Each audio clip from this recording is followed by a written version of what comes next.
my name is Elly Mae with Silhouette Secrets, and I wanted to share with you how we are going to customize and create a tool charm. Now this can be to add on to any tool that you have, such as scissors that have a handle, or even a pair of tweezers that have a hole where you could add in a chain link on that for it to clip to. You could also use a lobster claw.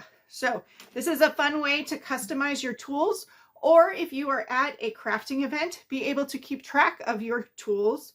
And you can also use it for things like adding it onto a USB flash drive. I use these for when I'm traveling to keep track of this, and it helps me to find it in my bag as well as know where it's at. So I'm going to go through the supplies. Now, this is very customizable. I'm going to be using the Silhouette Studio software to do a print and cut, but you could use this with any cutting machine or stamps, alcohol inks, draw with a marker, whatever you would like to do. I'm going to go through the basic supplies that I'll be using. So I'm going to share using both the white printable, inkjet printable, white shrink film by Grafix. I have some snap hooks here that will fit onto my tools. The biggest thing I found with these is that you need to find one that can fit onto the handle or the hole of whatever tool you are going to be using. So often this is the last item that I add onto my tool charm because I don't specifically know which one will fit. I found these and they were able to fit on these scissors, so they will work well. Then you're going to need, you could need, depending on how you want to accessorize this, some chain link, so some jewelry chain, and or a ball and chain for adding your tag onto this. And then any accessories that you would like to add to it. So you could add tassels, you could add charms of, these are gemstone charms, but you could also add a charm of a different design as well. And then some jewelry pliers are going to come in handy when we go to put this together. And then I'll also be using a type of punch in order to punch the holes before we go to the finishing process. Now, you'll also need a heat source in order to be able to work with this shrink film. And I would follow the instructions for that. So I'm going to pop over into the Silhouette Studio software and show you how I'm going to set this up to cut on my Silhouette machine. In the Silhouette Studio software, I'm going to set up my page size for a letter size sheet of paper. I'm going to turn on my registration marks and click Restore Defaults. This is going to give you your most accurate print and cut. And then I'm going to select the file that I would like to use on my image. If the file comes in with no color, you would change the color. You want to fill the color so that it will print. And then I'm going to take the cut line, change that to transparent, and I'm going to scale the design down to the size. When you're working with shrink plastic, you want to keep in mind that your design is going to shrink as it is heated up. These tool charms will shrink down to the size we need them to be, and we can fit several onto one page. So the next thing you're going to do is decide on that final size that you would like the design to be, keeping in mind that it's going to shrink, and you can center that design within the shape that you are going to cut. I used a wide variety of different shapes and offsets and different cut lines around each.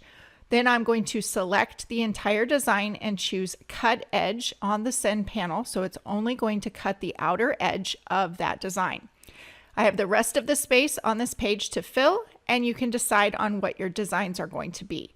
At the very end, before you go to send this to print or cut, you want to double check that all of your images are showing as Cut Edge. So I had 2 images that were not, so I selected those and chose Cut Edge.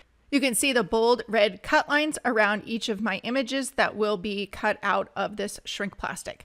I am adjusting the designs on the page before I go to print. After you have printed the design, you do not want to move anything or your print and cut could be off. So I'm just going to zoom in there and double check those cut lines so none of them are overlapping. And then I'm going to send that to my printer. Now in this case, I wanted to do the same designs out of both the white and the clear. And here is a look at both of those printed. Make sure to let your print dry completely so you do not smear that ink. So I simply placed it in the top left corner of my Silhouette cutting mat, loaded that into the Silhouette machine, and then sent this to cut. Now I started with the setting that is for shrink plastic in the Silhouette Studio software. I did increase the settings for the preset on the shrink plastic. That is just a place to start and do your test cuts. Once I determined a blade of 7, my force is 33. It is on 2 passes, and I sent this to cut. Do not unload the cutting mat after it is done. When I sent that, I also held up the cutting mat so that it could get a good read on those registration marks. The flatter that your mat can go into the machine, the better for reading those registration marks on any print and cut. Now here's a look at it doing the multiple passes. Again, do not unload after the cut is finished. Check your cuts first because you could always send it again. Once the cut is complete, you can simply flip the mat over and peel the mat carefully away from your material, helping it to release.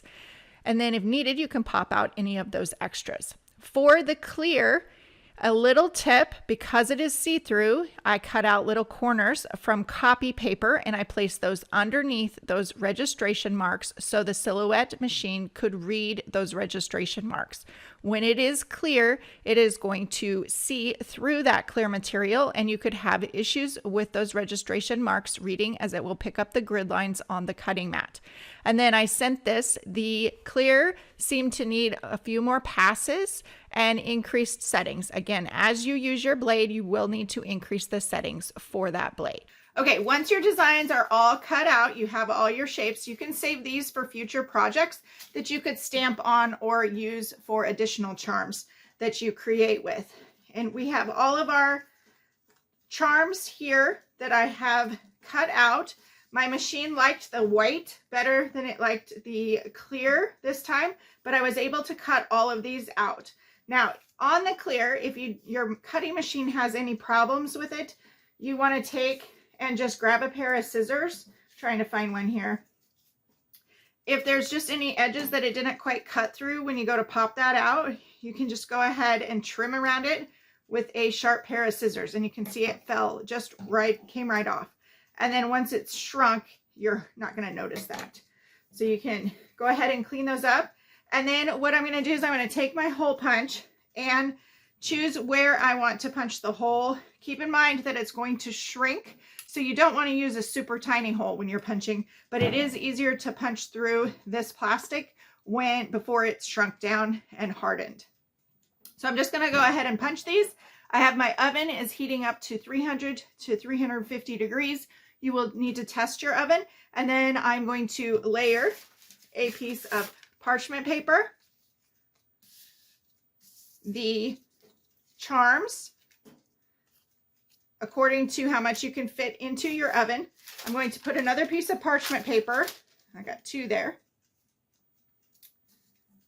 Another piece of parchment paper, and then I'm going to use a Teflon sheet over top of everything because this is a little bit heavier. It's going to help to kind of hold those down so they don't curl up on each other, hopefully. So we're going to cross our fingers, and we have a lot to test with. So I'm going to show that process and some photos of it in the oven, and then we'll come back with the finished photos.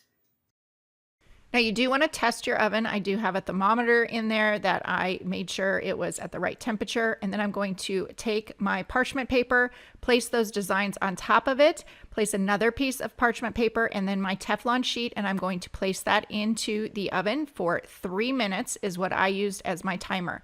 During that time, I can set up the next round that I am going to be doing. And then it's going to be a repeat of the process the entire time. Once it's done, carefully remove that because it is very, very hot. And then I took it out, placed the parchment paper back on, and put a piece of wood on top of that. And now comes the fun part to assemble. And you can do that in any way you want. We have a wide selection here. I have to make the decision of which ones I want to put on these for the 4 little lobster claws that I have. And I'm just going to start with the assembly of that and choosing which one. As you can see, I have quite a selection of different ones that I can choose from, and they all turned out really, really neat. The white is on the left here, and the clear is on the right here. You can see there are some differences, and as it shrinks, there can be some differences in the final shape, which is just fine. That leads to being unique and gives it a little bit different look, but they all look awesome. So amazing. So there is a little bit of difference. You can see the colors do darken as it is shrunk as well. So let's get to assembling the charms for our tools. Very basics to start. You're going to take a lobster claw, take some jewelry, pick out which little tassel you want. And then if you want to add a charm onto it, I just added these into my paint palette for easy access. This would be a great idea for a fun girls' night party or a kids' party as well. They could choose which charm that they would like to add to their tool charm, or things like charm bracelets, all kinds of things that you could do with this product. So let's get to assembling, and then we'll share a final photo. Now you're going to start with planning out what you want on your charm, and then I'm going to take the jewelry pliers and I'm going to turn the jewelry ring on that chain so that I can add the lobster claw onto it. And then I'm also using a jump ring for these jewelry charms and adding that to the bottom of the jewelry chain. There's the first part complete, and then you can add additional accessories onto each charm as desired. Repeat the process for all of your charms, and they turned out awesome. It gives it such a different look between the white and the clear, or kind of frosted, once it is shrunk. Here's a look at all those charms that I completed for this project. I hope this has inspired you to just get in and be crafty and have fun doing that. Create fun, unique tool charms with Grafix shrink plastic. Make sure to check out Grafix Arts. Thanks for joining me, and have a great day.